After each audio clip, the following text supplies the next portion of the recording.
Namo tassa bhagavato arahato sama sambuddhassa.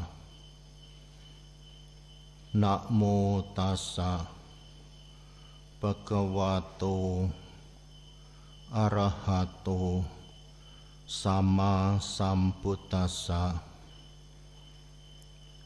Namo tassa bhagavato arahato sama sambuddhassa. Sabba dissa anuparigama cetasa newajaga piyataramatana kwaci ewang piyo putu ataparesang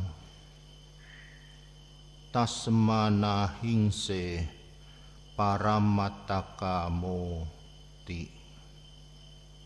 Bila kita mengarungi dunia dengan pikiran, maka kita akan menemukan bahwa diri sendirilah yang paling dicintai, karena tidak ada siapapun yang dicintai oleh seseorang selain dirinya sendiri. Maka perhatikan dan hormatilah orang lain seperti kamu mencintai dirimu sendiri.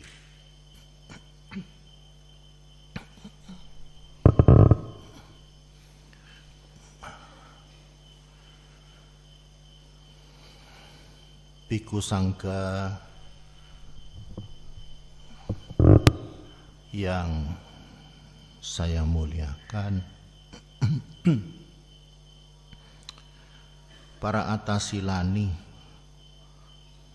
yang hadir pada kesempatan sore hari ini. Demikian juga Bapak Ibu, saudara-saudari sekalian yang berbahagia.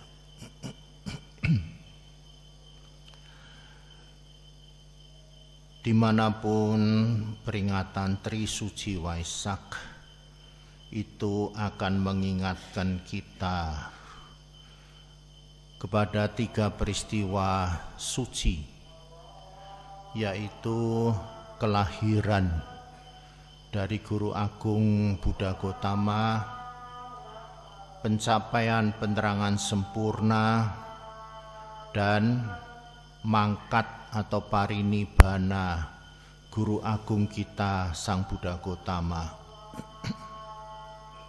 3 peristiwa itu terjadi pada hari yang sama, yaitu hari Purnama Raya, terang bulan, bulat sempurna. Bulannya juga sama, bulan Waisak. Kalau dalam kalender kita biasanya jatuh bulan Mei. Tahunnya saja yang berbeda-beda. Kelahiran Guru Agung kita pada tahun 623 sebelum Masehi. Kemudian Guru Agung mencapai penerangan sempurna pada usia 35 tahun. Dan beliau meninggal dunia pada usia 80 tahun. Tepatnya pada tahun 543 sebelum Masehi.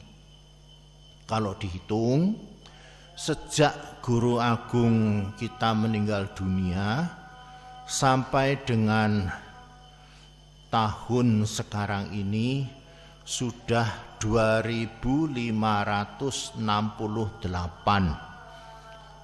Oleh karena itulah kita memperingati Trisuci Waisak 2568 Buddhist Era atau tahun Buddhis. Bapak Ibu, saudara-saudari sekalian, meskipun Guru Agung sudah tiada, tetapi beliau meninggalkan, mewariskan ajaran beliau, yaitu Dhamma, kepada kita semua ini. Kita semua inilah yang mendapatkan berkah, bisa belajar, bisa praktek, bisa mendapat pengalaman dari ajaran Guru Agung kita Sang Buddha Gautama. Bapak Ibu, kita semua, saya dan semuanya yang ada di sini sungguh merasa beruntung sekali bisa mengenal Dhamma, ajaran Guru Agung kita itu. Ya, meskipun Guru Agung telah tiada, Dhamma masih tetap ada sampai sekarang ini. Dhamma itulah yang menuntun hidup kita sampai saat ini. Sungguh kita beruntung, dari tuntunan Dhamma itu sebenarnya kita sudah lumayan banyak berbuat baik. Syukur-syukur kalau kita itu sudah banyak berbuat kebajikan. Dan tentu sedikit berbuat buruk, bahkan kalau bisa kita jangan melakukan perbuatan-perbuatan yang tidak baik. Itulah sebenarnya keberuntungan kita mengenal Dhamma ini, sehingga Bapak Ibu Saudara sekalian, bisa dikatakan kita ini diselamatkan dari dari apa? Dari segala macam bentuk perbuatan yang buruk, perbuatan-perbuatan yang jahat, perbuatan-perbuatan yang tercela. Itulah yang sebenarnya merupakan satu keberuntungan buat kita semua. Coba Bapak Ibu, Saudara semua pikirkan, andai tidak mengenal Dhamma, waduh, saya kadang-kadang mikir bahaya juga tidak kenal Dhamma itu. Bisa jadi berbuat semaunya sendiri, bisa jadi berbuat apa saja yang bisa menyusahkan orang lain, bahkan melakukan perbuatan-perbuatan ya, buruk ya, yang dianggap mungkin sebagai satu hal yang baik. Padahal itu hal-hal yang buruk yang ada dalam kehidupan kita. Maka itulah ya, pada kesempatan Tri Suci Waisak ini sebenarnya kita menghormat, kita memuja Guru Agung ya, karena keberadaan beliau lahir di dunia ini, beliau bisa membabarkan Dhamma, mewariskan Dhamma kepada kita semua. Dan kita semua sekarang masih bisa menjalani Dhamma dalam kehidupan kita sehari-hari. Teruslah menjalani Dhamma, bersemangatlah melaksanakan Dhamma dalam kehidupan kita sehari-hari, agar supaya kehidupan kita itu menjadi hidup yang baik, ya, hidup yang bermanfaat, hidup yang berguna. Nah, buat diri sendiri, buat orang lain, buat keluarga, ya, itu semua sebenarnya akan membuat ya, hidup kita itu bisa berbahagia. Bapak Ibu, Saudara sekalian, sekarang saya harus menjelaskan Dhamma Sang Buddha sesuai dengan tema yang telah ditetapkan oleh Sangga kita, Sangga Theravada Indonesia. Tema Tri Suci Waisak 2568 tahun ini adalah memperkokoh persatuan dalam keberagaman. Ya, memperkokoh persatuan dalam keberagaman. Nah, saya akan jelaskan lebih dulu mengenai keadaan kita yang disebut di sini adalah keberagaman. Ya, keberagaman ini sebenarnya menunjukkan keadaan kita, keadaan kehidupan kita, ya, yang ada di sini dan juga yang ada di luar sana. Itu yang dimaksud dengan keberagaman ini, ya, seperti itu Bapak Ibu. Beragam itu adalah beraneka macam, bermacam-macam, tidak sama satu sama lain, berbeda satu sama lain. Bedanya apa Bante? Macam-macam bedanya, ya. Bukan cuman beda fisik tubuh, tapi juga ada beda batinnya kita, beda karakter kita, beda minat kita, beda sifat kita, beda-beda. Jangankan yang ada di sini, kalau Bapak Ibu satu keluarga saja, ayah ibu dan anak-anak, tidak ada yang sama. Ayahnya minatnya ini, senengnya ini, ibunya senengnya ini, anak-anaknya senengnya ini macam-macam. Satu keluarga aja beda-beda. Anak kembar aja lahirnya bareng-bareng, ya, alahnya bersama, anak kembar. Apakah sifatnya sama? Tidak. Bisa jadi wajahnya mirip-mirip, tapi sifatnya, karakternya, hobinya bisa jadi beda satu sama lain. Ya, jadi kalau kita bicara keberagaman itu memang ya di mana-mana, bukan cuman di masyarakat, di keluarga kita saja beragam, berbeda satu sama lain. Kenapa ya kita itu beragam? Apakah dari sononya beragam? Nah, Bapak Ibu, kalau kita belajar Dhamma, ajaran Sang Buddha, kenapa kita ini bisa beragam? Karena kita ini mewarisi karma kita sendiri-sendiri. Kama dayado. Lah, Bapak Ibu masing-masing itu kan punya karma yang lampau, perbuatan-perbuatan yang kemarin-kemarin, yang dulu-dulu, yang dibawa sampai sekarang ini. Perbuatan yang dulu-dulu itu kan beda antara satu orang dengan orang yang lain. Antara saya dengan Bapak Ibu masing-masing tidak ada yang sama. Perbuatannya aja beda-beda. Jadi kalau kita mewarisi perbuatan kita masing-masing, ya kita nanti jadinya beda-beda kan satu sama lain, karena kita mewarisi karma kita masing-masing. Kamayoni, lahir juga dari karmanya sendiri-sendiri. Lah, lahir dari karmanya sendiri. Nah, jadi kelihatan lahirnya ini macam-macam kalau begitu. Iya, memang macam-macam, ya. Karena kita itu lahir dari karma kita masing-masing, kita bawa karma sendiri-sendiri. Ya.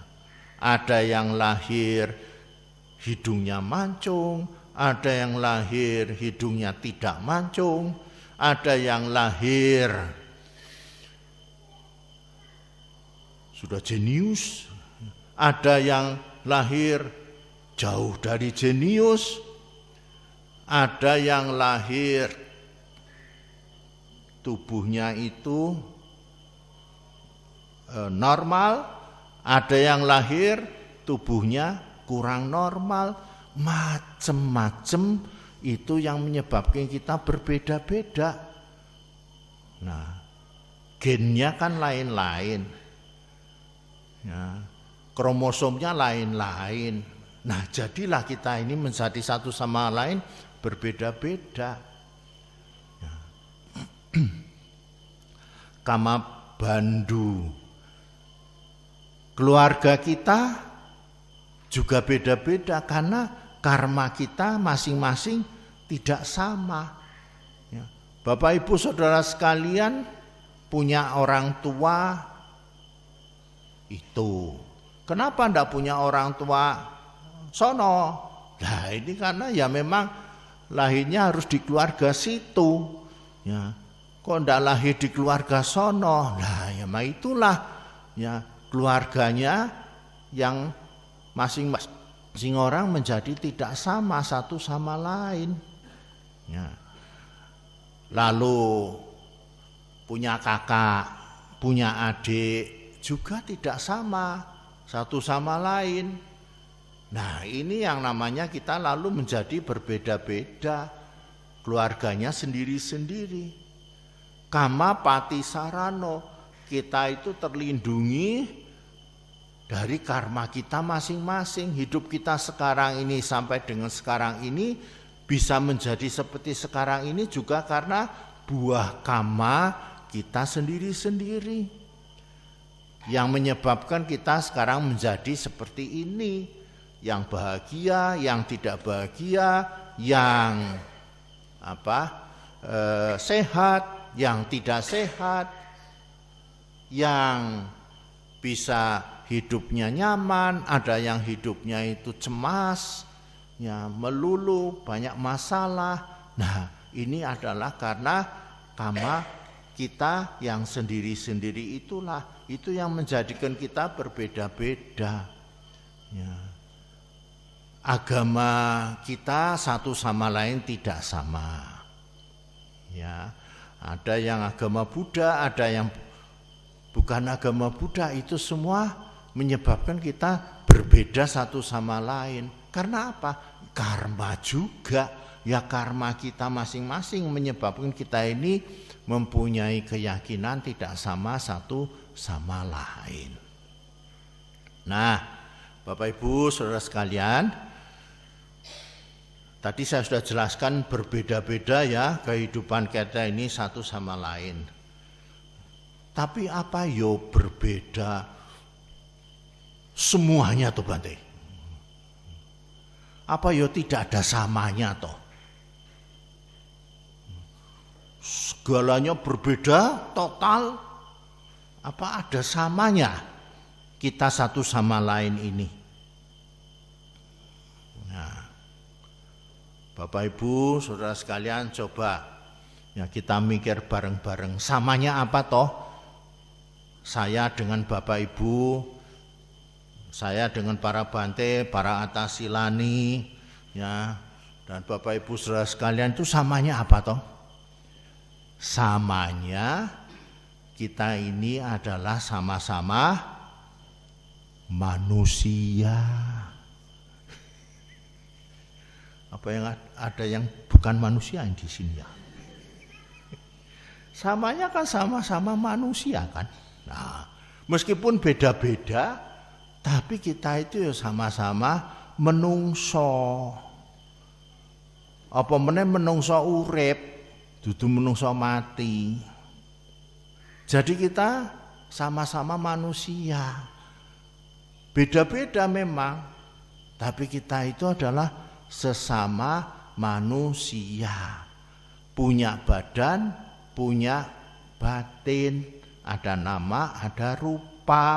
Nah, itu kalau dalam ajaran Buddha. Nah, kalau kita bicara kita sama-sama manusia, lalu biasanya kalau kita ini kan manusia, tadi saya katakan manusia yang hidup, bukan manusia yang mati loh ya, manusia yang hidup. Apa harapan kita manusia hidup ini? Coba. Ya.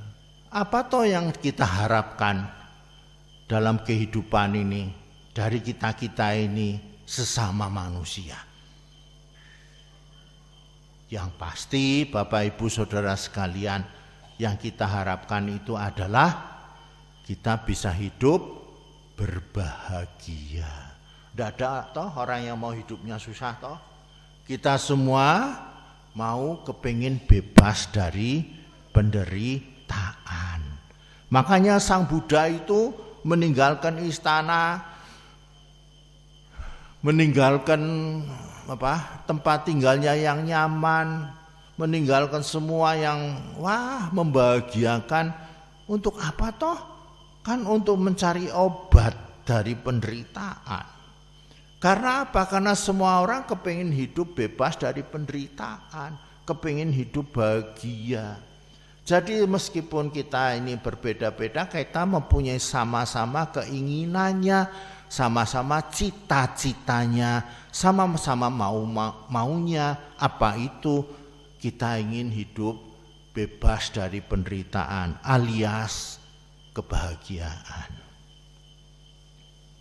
Nah Bapak Ibu Saudara sekalian, sekarang bagaimana supaya kita ini bisa hidup bahagia? Nah, di situ yang jadi pertanyaan. Gimana kita ini supaya bisa hidup bahagia? Maunya hidup bahagia, tapi kan harus ada caranya supaya kita bisa hidup berbahagia. Begitu. Nah, sekarang saya mengambil ajaran Sang Buddha ya untuk menjelaskan bagaimana kita bisa hidup bahagia itu ya. Di dalam Dhamma Sang Buddha menyatakan ada 4 hal yang berkenaan dengan ya bagaimana supaya kita ini bisa hidup berbahagia meskipun berbeda-beda. Nah ini hidup bahagianya meskipun beda-beda kita satu sama lain ya. Antara Atasilani satu dengan Atasilani kan ya beda tuh ya. Bajunya sih sama putih. Bajunya sama putih. Saya dengan Bante Cata ya bajunya sama podo jubai.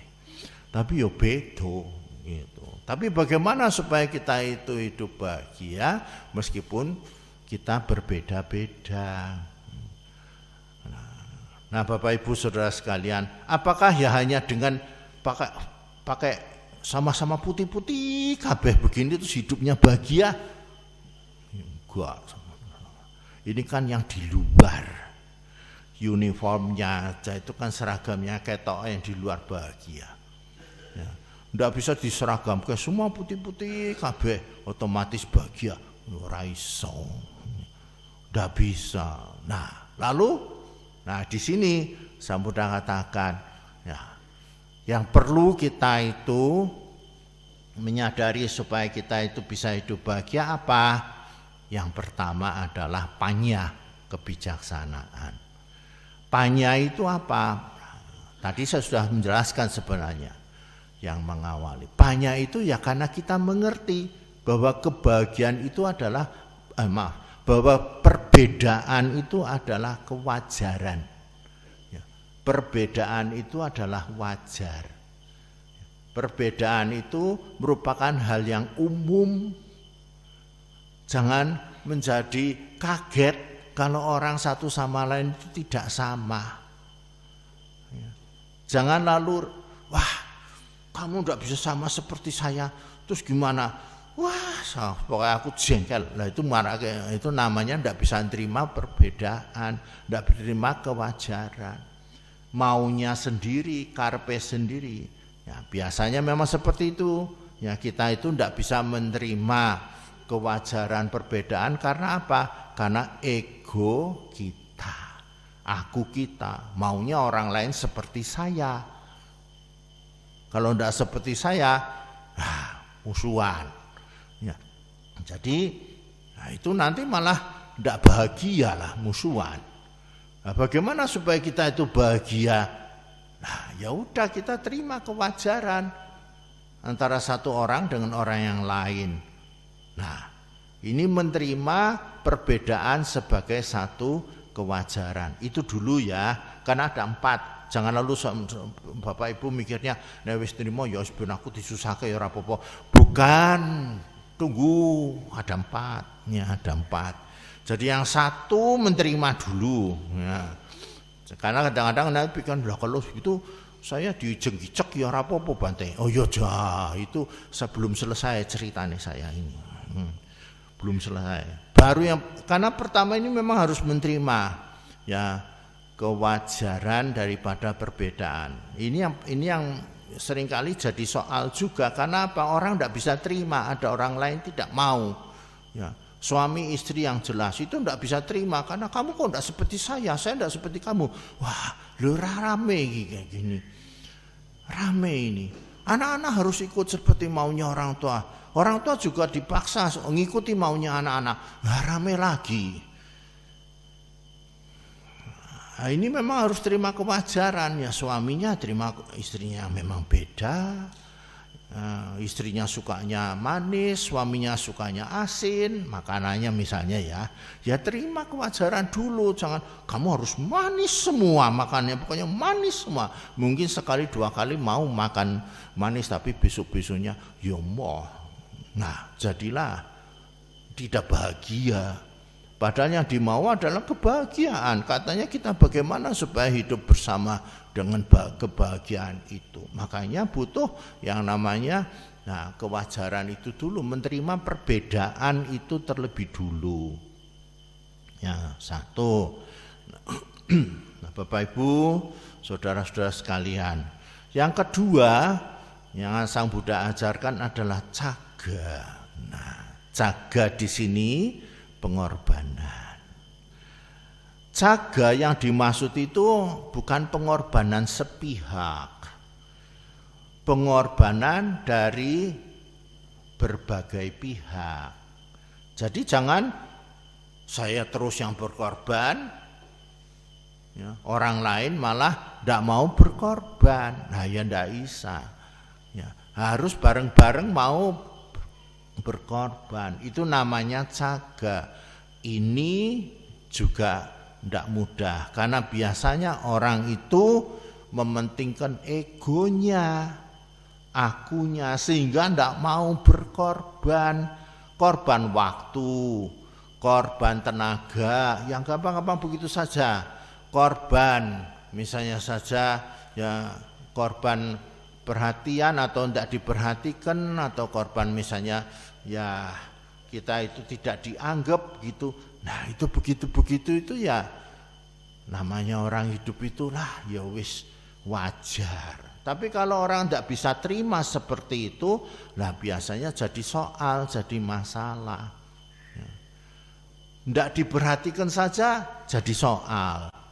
Lah mbok ya korban sedikit tidak diperhatikan ya ora apa-apa lah, tidak digatekke ndak apa-apa, ndak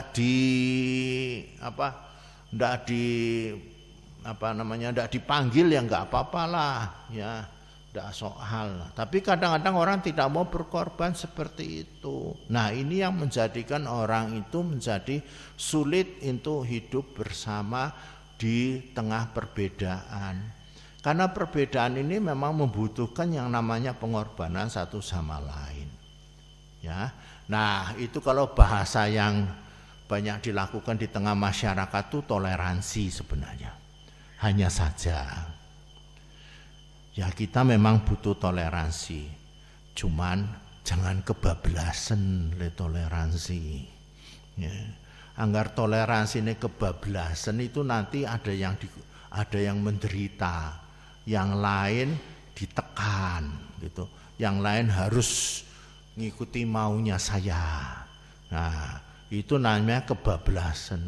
Nah, maka itu ya perlu ya sama-sama mau menghormat satu sama lain supaya tidak sampai kebablasan toleransinya. Nah, pengorbanan yang diberikan itu ya pengorbanan yang ya bisa dikatakan bareng-bareng lah, ya bareng-bareng, sama-sama capek misalnya, sama-sama waktunya hilang misalnya, sama-sama dananya keluar misalnya, ya ini bareng-bareng ya. Jangan sepihak disuruh dana terus pihak lain tidak mau berdana. Loh ya ndak bisa, itu namanya ndak bisa rukun, nanti ndak akan bisa bahagia karena ya di situ perbedaan itu menimbulkan menjadi gesekan, menjadi permusuhan karena ya tidak mau berkorban satu sama lain. Ya, jadi sama-sama, ya artinya sama-sama saling memberilah begitu. Suami istri mau berkorban, sama-sama saling memberi, sama-sama saling memperhatikan, misalnya begitu. Orang tua sama anak, ya, anak orang tua itu juga butuh pengorbanan satu sama lain sebenarnya. Nah itu pengorbanannya itu kalau Bapak Ibu lihat ada di dalam Sigalowada Sutta itu, ya kewajiban suami istri, istri suami, kewajiban anak orang tua anak, itu sebenarnya semua adalah pengorbanan daripada ya dua belah pihak itu, ya orang tua terhadap anak, anak terhadap orang tua, atau suami terhadap istri, istri terhadap suami. Nah dengan cara seperti itulah Bapak Ibu saudara sekalian bisa bareng sama-sama mendapatkan kebahagiaan. Bukan cuma satu sisi bahagia, satunya malah menderita. Tidak, bareng-bareng bisa mendapatkan kebahagiaan. Ya, itu yang kedua. Yang ketiga, Bapak Ibu, Sang Buddha katakan upasama. Upasama itu rendah hati, ya, rendah hati, ya, tidak sombong. Ya. Nah ini juga seringkali jadi soal di dalam kehidupan yang berbeda, kehidupan yang beragam, ya. Karena ada satu pihak yang merasa sombong, merasa lebih pinter, lebih kaya, lebih dhuwur, lebih tinggi pangkatnya, lebih terkenal. Nah kalau begini jadi sombong, ya susah. Perbedaan ini jadinya jadi malah bukannya bisa hidup bersama, malah menjadi hidup yang bermusuhan, konflik. Ya, akhirnya menjadi saingan yang tidak sehat. Ya, karena apa? Karena ini ada yang merasa dirinya lebih dari yang lain. Nah ini yang membuat tidak bisa yang hidup berbahagia di dalam keberagaman ini tidak bisa. Makanya tentu yang diharapkan bagi yang ambil contoh lebih kaya, mbok yao rendah hati, andap asor. Lebih pinter, mbok yao andap asor. Lebih terkenal, andap asor juga rendah hati. Ya. Lebih berjasa, mbok yao, ini mbok yao semua loh, karena harapan, ya, rendah hati. Jangan merasa wah saya sombong, merasa dirinya hebat. Nah itu pasti akan menimbulkan ketidakcocokan dengan orang lain. Perbedaannya menjadi makin lama makin besar, ya, jaraknya itu makin lebar. Karena apa? Karena ya inilah ya orang yang sebenarnya kembali lagi egonya dinaikkan. Ego toh lebih pintar merasa hebat, lebih kaya, kan ego juga, itu ego kan. Egonya yang naik, akunya yang naik. Nah akunya itulah yang menyebabkan menjadi jarak antara ya orang-orang ini menjadi begitu jauh. Dan kalau jauh ya sulit ya mau hidup bersama, berbahagia itu susah ya. Nah itu paling susah kalau sudah seperti itu. Maka itu ya itu butuh ya kesadaran, ini kesadaran, pengertian kesadaran bahwa ya kalau misalnya lebih kaya, lebih pintar, lebih berjasa, lebih ya segala-galanya itu ya turunkanlah ya itu ya pengertian atau pikiran seperti itu ya supaya apa? Supaya bisa awor bergaul. Awor tuh bercampur dengan yang lain. Itu penting. Kalau enggak mau bercampur, ya perbedaan akan tetap jadi perbedaan. Makin lama makin gede, makin jauh satu sama lain berbedanya. Ini jadi susah nanti. Dalam organisasi sama. Nah, Bapak Ibu, saudara-saudara sekalian, nah itu yang penting ya, rendah hati. Ya, karena memang di tengah-tengah perbedaan ini ya, tadi kan saya sudah jelaskan ada karma. Jadi pasti ya ada yang lebih. Kan karmanya memang ada yang lebih pinter, lebih sugih. Lah memang karmanya beda kok. Nah karmanya kan dewe-dewe, karmanya sendiri-sendiri. Sehingga dia itu menjadi lebih kaya, lebih pinter, lebih berjasa. Lalu ya memang karmane, buah karmane toh. Jangan lalu saudara, wah kalau sama orang yang lebih pinter, lebih berjasa kita ndak suka, loh ya ora iso, wong itu kan yo buah karma. Itu kan buah karma orang. Kalau orang banyak berbuat baik, tentu dia menjadi lebih terkenal misalnya. Banyak berbuat baik tentu menjadi lebih kaya. Bisa juga banyak berbuat baik menjadi lebih pinter, lebih berjasa, macam-macam. Lebih hebat, yaitu karmanya dia masing-masing. Sehingga ya tentu jangan lalu kita menjadi ya tidak suka dengan orang-orang yang lebih seperti itu ya tidak benar. Itu membuat kita menjadi ya, tidak bisa hidup bersama dalam kebahagiaan. Perbedaan ini tetap menjadi ribut terus ya, karena ya sebenarnya perbedaan-perbedaan seperti itu ya, lebih kaya, lebih pintar ya tidak usah dijadikan soal gitu loh. Ya tidak usah jadikan lalu wah nek karo wong kuwi aku beda lah. Kalau kastane dhuwur, aku kasta rendah, ngono. Ya aja ngono, jangan seperti itu, jangan berpikir kasta. Meskipun kasta itu pun juga karma, Bapak Ibu. Kalau kita bicara kasta status sosial, itu pun juga karma wipaka kita, buah karma kita. Ada orang yang punya kasta tinggi, ada banyak kasta rendah, itu kan karma wipaka, buah karma kita masing-masing. Ya, tapi kita perlu menyadari ya itu. Ya kita tidak usah menjadikan itu menjadi sebagai yang berpisah, ya tidak bisa bergaul begitu. Lah bagaimana kita bisa bergaul? Bagaimana kita bisa bersama-sama? Lah di situ butuh kerendahan hati, bukan rendah diri loh ya, rendah hati, tidak sombong, tidak angkuh, tidak merasa dirinya lebih seperti itu tuh. Ya, jadi kalau ada pikiran merasa lebih itu harus disadarin supaya jangan pikiran begitulah.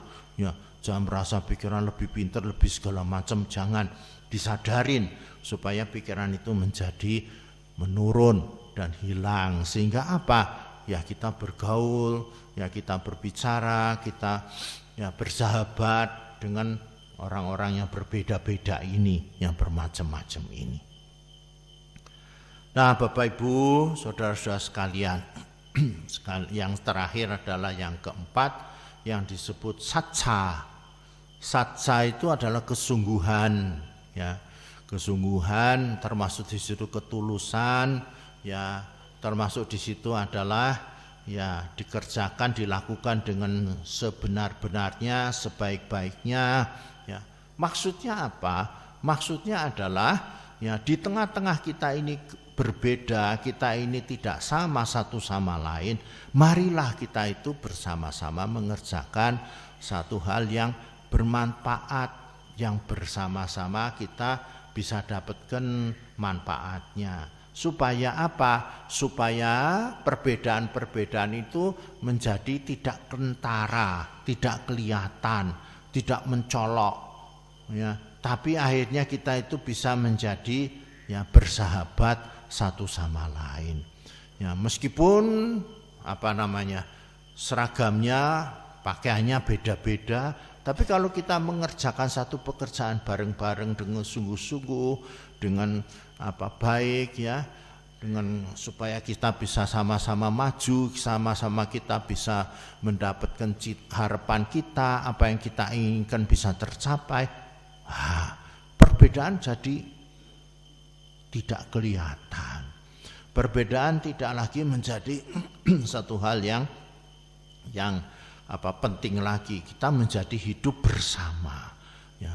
Kalau atas ini bersama-sama mengerjakan bersih-bersih tempat bisa bareng-bareng, bareng-bareng, ya, centing bareng-bareng, itu tidak kelihatan bedanya satu sama lain, tidak kelihatan. Meskipun mungkin satu ya begini, satu begitu, satu begitu, ya macam-macam. Tapi kalau melakukan segala sesuatu dengan bareng-bareng, orang ketok bedone itu satu sama lain. Akhirnya yang kelihatan bersama, kebersamaannya itu kelihatan. Rasa bareng itu loh, merasa bersamanya itu menjadi tampak, menjadi terasa banget. Bedanya itu tidak terasa, tapi bersamanya itu menjadi terasa. Nah, makanya itu kan perlu, ya, kalau kita di dalam sangga sering ada rapat supaya ada persamaan, rasa bersamanya itu ada. Atas Silani di Astinda ada rapat, bersamanya itu ada. Jangan nek ora tahu ketemu, ora tahu kumpulan, yo dewe-dewe kabeh. Nah, kalau sudah sendiri-sendiri, ya perbedaan itu menjadi kentara, kelihatan, ketok. Oh kae beda karo saya. Oh nek kae ke wonge kae was beda-bedanya itu kelihatan sekali. Beda-bedakannya itu wah jelas banget. Tapi kalau nek kita bisa guyub, bisa rukun, bisa itu beda-bedanya malah ndak kelihatan, ndak tampak beda-bedanya itu. Ya. Akhirnya yang tampak adalah persahabatan, pertemanan, kawan, kalyanamita, ya, teman yang sejati yang satu sama lain mau menolong, satu sama lain mau membantu. Meskipun janjane beda-beda, tapi kok bisa jadi kalyanamita? Bisa. Ya kalau kita mau melakukan seperti itu, mengerti memang untuk ya menghadapi perbedaan ini harus bagaimana? Ya harus seperti ini. Ini yang Sang Buddha ajarkan, menghadapi perbedaan. Jadi kita perlu ya sama-sama sadar, sama-sama tahu. Yang pertama saya ulangi, tahu kita memang perbedaan itu hal yang wajar. Ya, ini yang mulai dari yang paling dasar, ya, paling dasar. Kemudian ya meskipun kita beda-beda, kita juga harus saling membantu lah, saling tolong, saling berkorban satu sama lain. Nah, kemudian jangan sombong lah. Jangan merasa kalau saya sudah lebih pintar lalu menjadi wah, ya beda sendiri, ya sikapnya beda sendiri, ya enggak seperti begitu. Nanti makin jauh beda satu sama lain, enggak akan ketemu. Jauh rasa, ya persaudaraannya itu menjadi jauh. Dan akhirnya lalu ya tentu kita butuh ya bekerja ya bersama-sama untuk melakukan sesuatu yang bermanfaat, yang berguna buat kita. Nah, kalau sampai ada orang yang bertanya, lah bagaimana Bante, cinta kasihnya ditaruh di mana Bante? Cinta kasih meta karuna itu sebenarnya ada di dalam jagat, dalam pengorbanan. Ya, dalam pengorbanan di situ sebenarnya kita membutuhkan yang namanya cinta kasih, welas asih. Nah, jadi ada yang namanya ya persahabatan, rasa bersahabat, rasa pertemanan, ya itu yang ada di dalam ya jaga itu. Orang mau berkorban itu harus ada rasa persahabatannya, rasa pertemanannya itu. Kayak kakak sama adik. Kakak adik itu kalau berteman, merasa bersaudara itu mau saling membantu, saling menolong, saling bersahabat satu sama lain. Tapi kalau tidak ada rasa persahabatannya, bisa jadi musuh kakak dan adik itu. Lalu menjadi permusuhan antara kakak dan adik, ya bisa juga. Karena tidak punya rasa persahabatan, tidak punya yang namanya meta, ya cinta kasih, persaudaraan, ya dan kasih sayang itu. Nah, jadi Bapak Ibu, saudara-saudara sekalian, kalau di sini memperkokoh persatuan dalam keberagaman, ya, nah keberagaman yang tadi saya sudah jelaskan, ya. Yang itu semua meskipun kita beragam, tetaplah kita itu memang beragam. Ya, jangan lalu yang beragam diobahi semua supaya jadi satu. Ya tidak bisa itu. Tetap saja kita itu mesti akan terjadi perbedaan karena karma kita beda-beda satu sama lain. Enggak bisa dipaksakan. Ya, saudara memaksakan mungkin sebentar. Orang harus ngikuti maunya saya sebentar. Ya itu karena ya dibuat-buat. Tapi kalau terus-terusan ya tidak bisa, memang karmanya sendiri-sendiri. Disuruh nirukan ya bisa saja. Tapi ya mau selama-lamanya enggak bisa, karena itu semua juga kembali pada karma kita masing-masing. Ya karma kita itulah yang bisa yang membedakan satu sama lain. Jadi ya itulah yang menyebabkan ya kita ya meskipun kita beda-beda tetapi kita sama-sama manusia yang ingin bahagia, ingin hidup bersama. Persatuan di sini bukan berarti lalu dijadikan satu warna, bukan. Tapi di sini maksudnya adalah bagaimana kita itu bisa hidup bersama dalam ya perbedaan. Ya, bisa itu hidup bersama dalam perbedaan. Ya, jadi bukan berarti lalu disatukan, dia dileburkan menjadi satu. Tidak bisa. Hukum karma tidak memungkinkan. Hukum karma berlaku yang membuat kita berbeda, Bapak Ibu. Ya, jadi kalau dilebur jadi satu, itu melawan hukum karma. Jadi itu tidak mungkin. Ya tidak mungkin. Itu hukum karma, itu hukum alam. Ya, jadi tidak mungkin dipaksakan. Ya, orang mungkin bisa meniru, tapi untuk waktu tertentu. Ya, ibarat kata itu, ya main sandiwara lah. Ya, bisa. Tapi kan tidak bisa disuruh mengikuti persis. Ya, sepanjang hidupnya tidak mungkin, karena masing-masing orang mewarisi karmanya sendiri-sendiri. Jadi tetap aja kita ini berbeda satu sama lain. Cuman ya, marilah kita itu bisa bersama-sama menjalin berhubungan, berteman, bersahabat, supaya kita sama-sama hidup berbahagia. Sama-sama kita hidup merasa senang, ya, merasa nyaman, aman, damai. Cita-cita kita bersama bisa tercapai, terpenuhi gitu. Ya, cita-citanya Atasilani tentu ya bisa menjadi Atasilani yang baik, ya.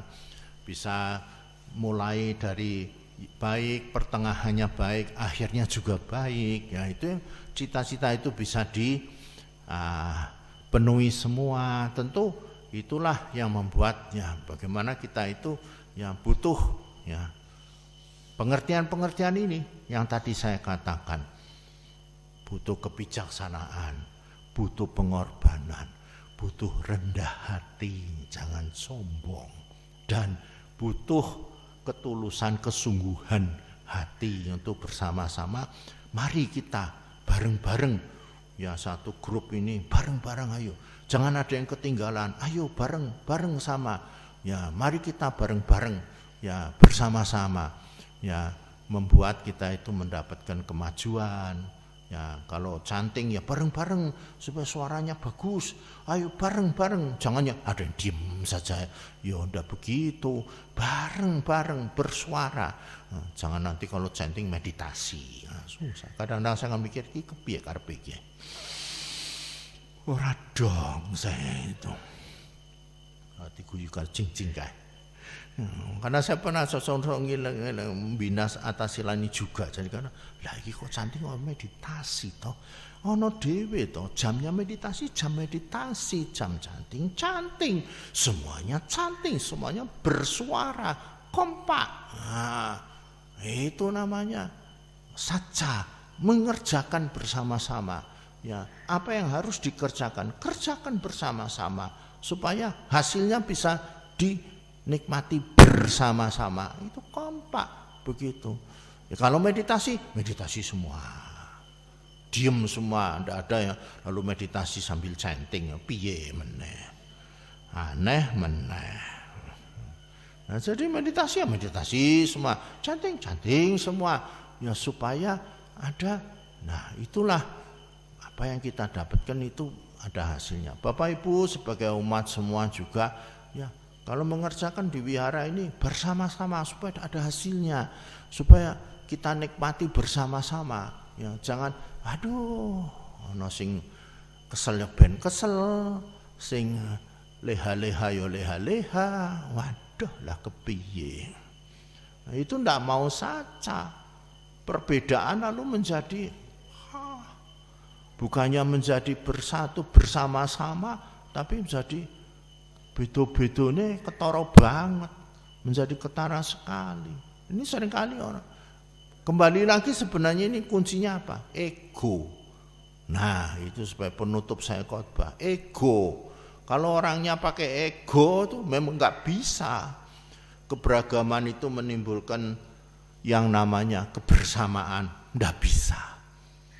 Karena dia pakai egonya kuat, akunya, dadi yos ben uripku dhewe ngono.